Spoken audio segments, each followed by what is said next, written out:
Welcome to Democratic Television, a program of the Santa Clara County Democratic Party that brings insights, perspectives, and attitudes of our always thoughtful Democratic guests. Our focus today is on grassroots activism.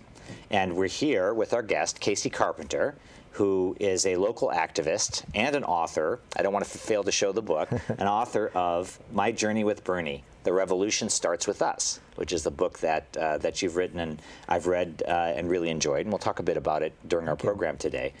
So, Kacey, in your book, you start with a very interesting story about how you came to be an activist, or really your life before activism.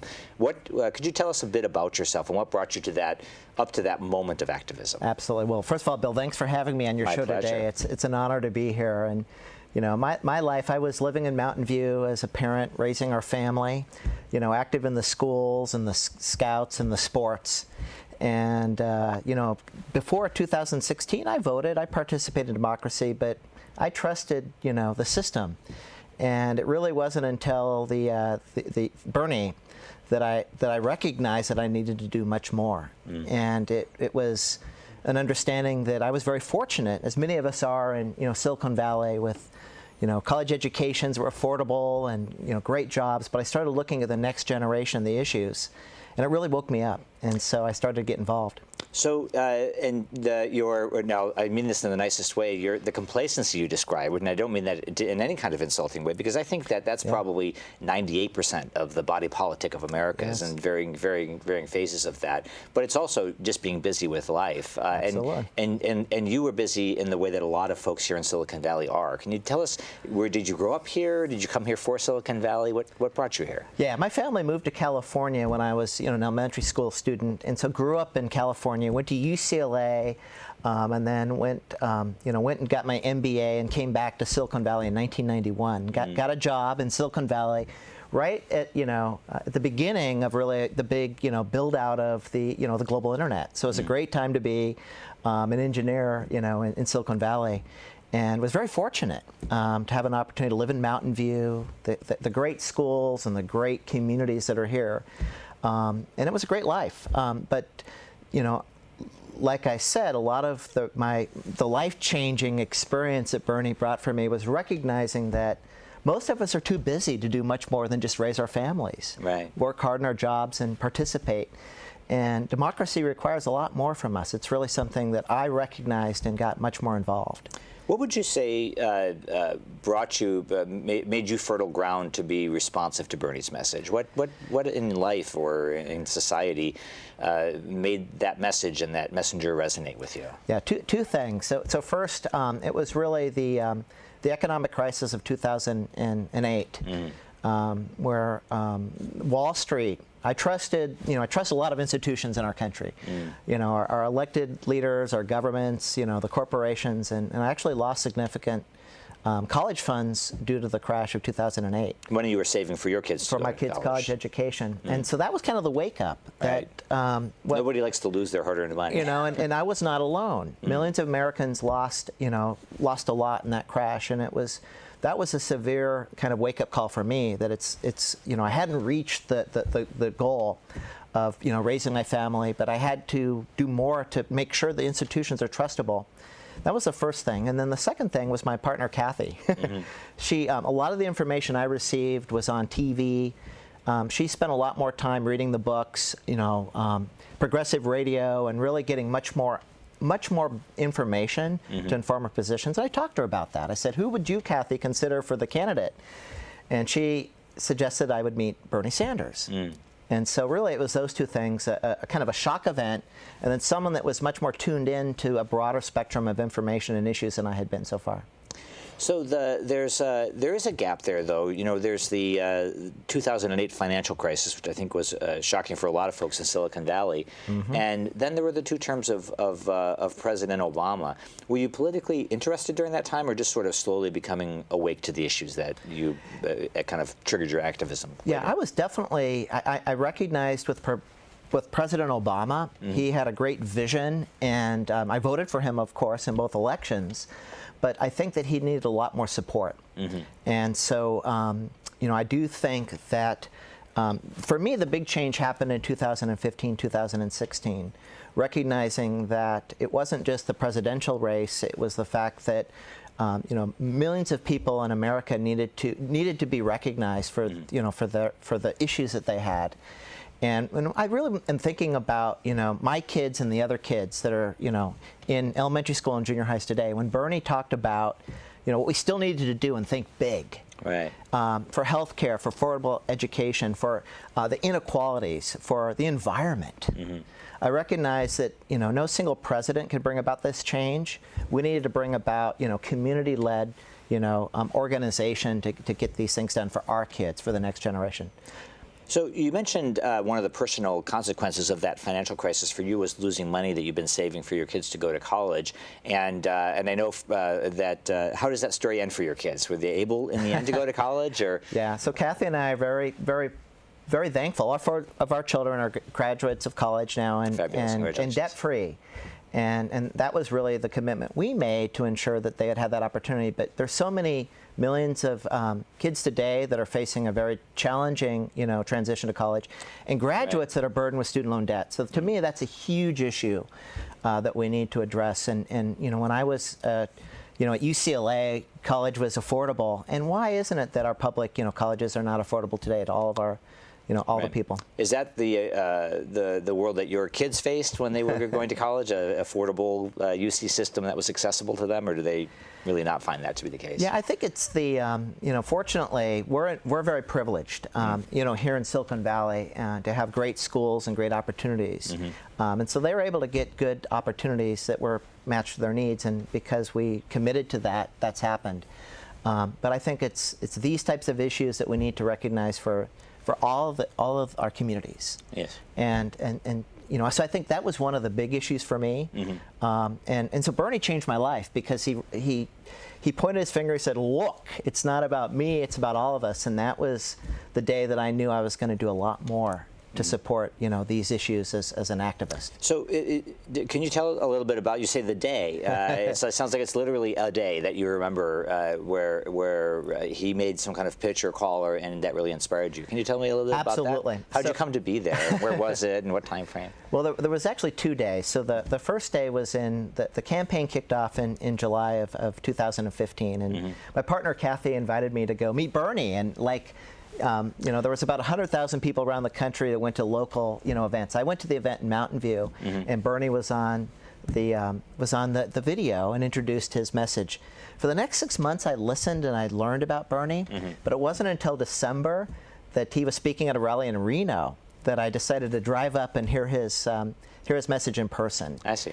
And after the rally, they invited all the volunteers to meet Bernie, and he pointed his finger and said, "Look, it's not about me, it's about us." And that's when I literally felt the burn. Wow. Yeah. Yeah. You really felt that he was speaking to you, and you felt you wanted to respond to that call. Yeah, because I knew in my career I had a lot of experience, leading teams and organizing and marketing, and I felt like I needed to bring a lot of my experience into the cause and help organize and get involved.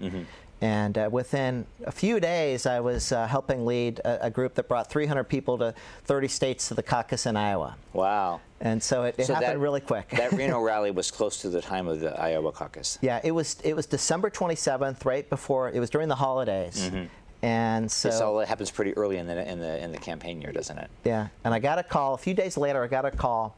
Once I made that commitment that I was going to do everything I could to help Bernie, I received a phone call from Stacey Patel, who is in Florida, and she said, "Kacey, how would you like to help me organize California and other states that come to Iowa for the caucus?" Wow, that's an amazing follow-up.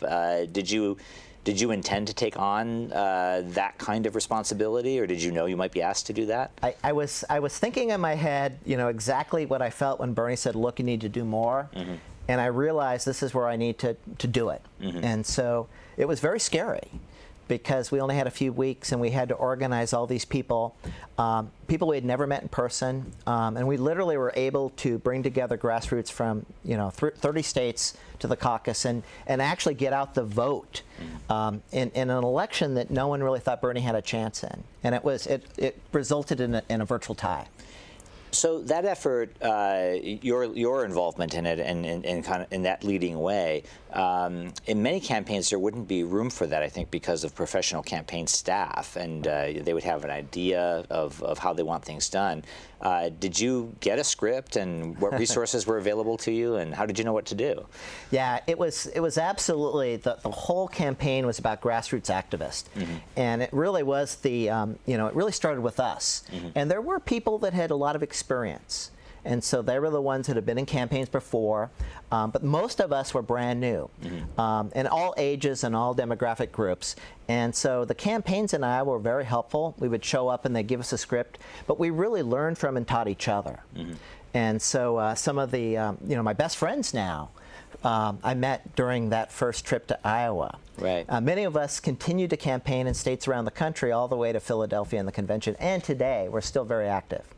The way you speak about it, just the energy with which you speak about it, and how you wrote about it in your book, it seems like it was very empowering to you and very energizing that there was not a hierarchical organization. Absolutely. And I know that sometimes in activism people can be frustrated by a lack of organization. What do you think made the difference in the Bernie campaign and other experiences where people might feel like we're so disorganized, we're wasting our time and we're burning our energy? Well, when it's grassroots and bottoms up, that's a very scary place to be. Now, I think the analogy for those of us in Silicon Valley, it's like a startup, right? And so you really just have to kind of let go of this sense that I had to control every decision and let others participate and bring in the innovation, the creativity. And Bernie's campaign, for me, that was exactly kind of a wake-up call, because I had been in Silicon Valley in the startups, but most of my work had moved into a global, slower-moving corporation. Well, campaigns need to move faster than that. And so startups give you that the ability to be very fast and dynamic and open, but also you don't have that top-down sense of control. Instead of planning in days and months and in years, it's literally hours, minutes, and seconds. Yes, it's interesting as a startup analogy, as you know well, that Silicon Valley has the idea that you really don't want to tell people no, you can't, or that's not possible, or it's always been. And it's interesting that that dynamic seemed to have been captured in the Bernie movement, which is not just Silicon Valley; it was throughout the country. Exactly. So after Iowa, I ended up personally going to 10 states to get out the vote, and worked with the Bernie Journey, which organized basically a model for grassroots campaigns to be created around the country. Right. And so a lot of that was either online, but then when you actually went out to support, to get out the vote, we just completed the primary here in California, right? So what we learned in Iowa and what we're continuing to share with others is to go talk to people door to door, what we call door knocking. That's when you talk to people about their issues and you listen, you understand. And so not only did I meet a lot of other volunteer activists, I've met a lot of Americans on my journey with Bernie. And that really fueled me, and I think it fuels a lot of candidates that are running on a people-powered approach. Fabulous. Well, I want to talk to you a little bit more about your approach to door knocking and your involvement in the campaign and some other aspects of your journey. But thank you so much for the information you've shared in the first part of the show, and we'll be back after a short break. Excellent. Thank you. Hello. My name is Cindy Chavez, and I have been active in the Democratic Party for many years. And the thing I would say to all of you who are watching this is sometimes the problems seem bigger than we can handle. But if you get involved, we can make great change. If you'd like to get involved with the Democratic Party, call 408-445-9500. If you're interested in some of the big issues of the day and you want to get more information, go to the website at sccdp.org. Don't let another day go by just wishing you could do something. Take action. Call. Thank you. We're back with Kacey Carpenter, who's an author and activist. He's written a book, My Journey with Bernie, The Revolution Starts With Us. It's about Kacey's experiences as a activist involved in the Bernie Sanders campaign and some of the things that have happened since then, which we'd like to make sure we spend some time getting to in this second half of the show.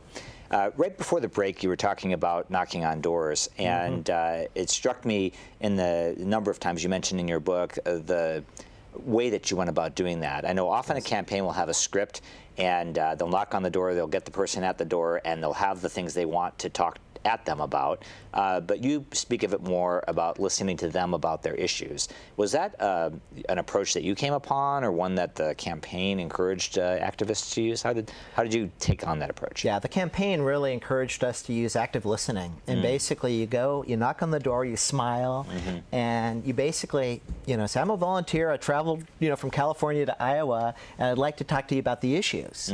And as soon as you get people talking about their issues, most people have very common ground on a number of issues. So rather than trying to force a campaign, or a candidate or a position, you listen. Right. And I've done this now for the last 2 years. I can tell in a blink of an eye, just when I first meet someone, if they're going to be open to listening, or for me to listen, or if they're already locked into a position. Right. But you smile, say hello.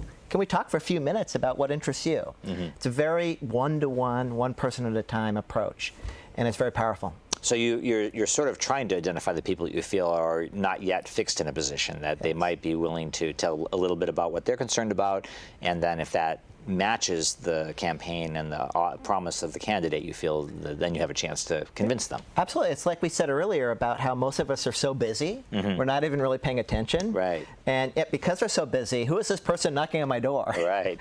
But once you identify that they don't really have that knowledge and education or information, they start talking about the issues, then you can provide them information. It might be about education we discussed earlier, healthcare, inequalities, and so that was the first lesson we learned, and it's something this was a roller coaster ride, and many highs and many lows, but the best practices and the lessons I learned from the campaign and other grassroots activists. It seems like you mentioned that some folks involved in the campaign had been doing politics before, but it does seem like there was a fairly high proportion of people who, like you, were sort of activated by the campaign. Was that the experience that you had? Absolutely. I mean, there's millions of people that got activated really by Bernie Sanders, and a lot of younger kids, but also people my age and older that decided to get involved for the first time. But we were supported by activists. People have been doing this since the 60s, the 70s, and really involved. And really taking that harmony of all the different voices and all the different people and bringing them together, that was a very powerful lesson. And I'm glad to see that now I have, so many thousands of friends in California, around the country, because of this this revolution. It does sound like it has sparked a movement that you continue to be active in. How much of the phenomenon do you think is attributable to Bernie Sanders as a personality or as a politician, as opposed to things that he represented and spoke to? Yeah, I think it was both. Bernie is a very, powerful speaker and a powerful voice, but he's been doing this for decades, right? And the message really got out in 2016, and now it seems like the progressive message, everyone agrees with these ideas that Bernie's been talking about for decades. So I think it was a couple of things. It was the right moment. And it's really what's happening in our society and our country in California. People started to listen and pay attention to the issues. I don't think without Bernie it wouldn't have happened, but now it's not, as Bernie likes to say, it's not me, it's us. Right. So it's grown into a movement, and there's now thousands of people running for office in school boards and city councils, assembly districts, thanks to Bernie planting the seeds of 2016. Right.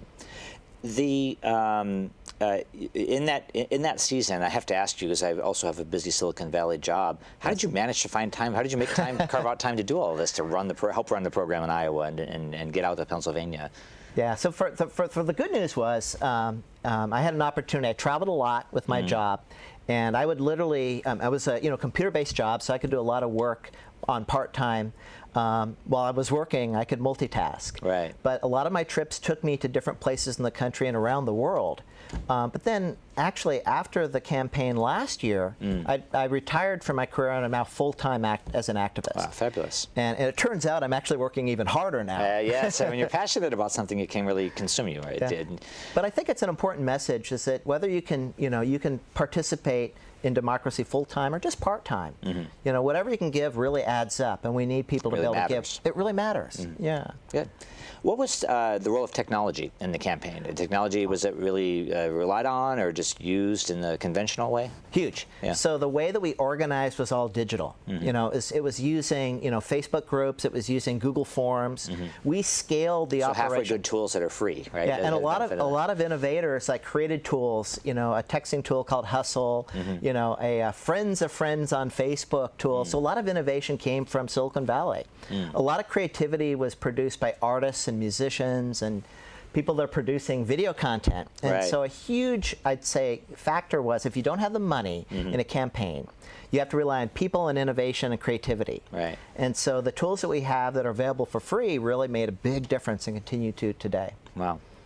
So all of this work you're doing on the campaign, I know that from reading the book that, and those who want to know the full story are going to have to read the book because we won't have time today to go through the whole story. My Journey with Bernie by Kacey Carpenter. But you ended up being a delegate for Bernie at the national convention. And tell me about that process. How did you even find out how to do it and learn to navigate the rules? So actually, in fact, that was one of the biggest learnings, is learning how democracy works. And every state is different. And so in California, we elect our delegates in a caucus that happens before the primary for election years. Now, not a lot of people know about this. Right. Not a lot of people participate. But in the caucus process here, we were able to send 3 delegates. Great. And so I door knocked every house around Mountain View to try to get support. And that's unfortunate. We actually need to increase the awareness of the caucuses for not only the presidential conventions, but also the Democratic Party. Right. Also a caucus process. Right. But once I discovered it, I made a commitment in Iowa, along with some of my other friends, that we'd all meet each other in Philadelphia. Wow. So I was committed to it, and many of my friends were there as delegates or volunteers. So you managed to get yourself elected as a delegate to Philadelphia. There's a number of stories in your book about delegates banding together and supporters banding together to finance those trips and make sure that delegates could really go, which I think is another example of grassroots activism supporting each other. And just to fast forward, that must have been both fascinating and but also sobering trip for Bernie delegates. You tell a lot of the story, and it's remarkable about how little sleep you got during that entire period. So I don't know how you managed to function at all. But can you say a little bit about what was going on at that time? Yeah, so once we were able to overcome the challenges of just getting all the 1,900 delegates to Philadelphia, we had to organize. And the California delegates was the largest group. So we actually had our own election. Right. We decided to elect our leaders and in terms of 2 co-chairs from Northern and Southern California and also whips. And we wanted to make the most of the convention. I mean, our first priority, of course, was to go and vote for Bernie, which we did. Right. But second of all, we wanted to make sure that the messages, the progressive messages, were voiced at the convention. Right. And so we organized every day. We were meeting and organizing to talk about the issues: no more war, income inequality. And that was actually something that, you're right, we didn't sleep at all that week. I imagine. You touch on this very well in your book, but it seemed like the objectives of the delegate community, it may have been, they went beyond just a little bit.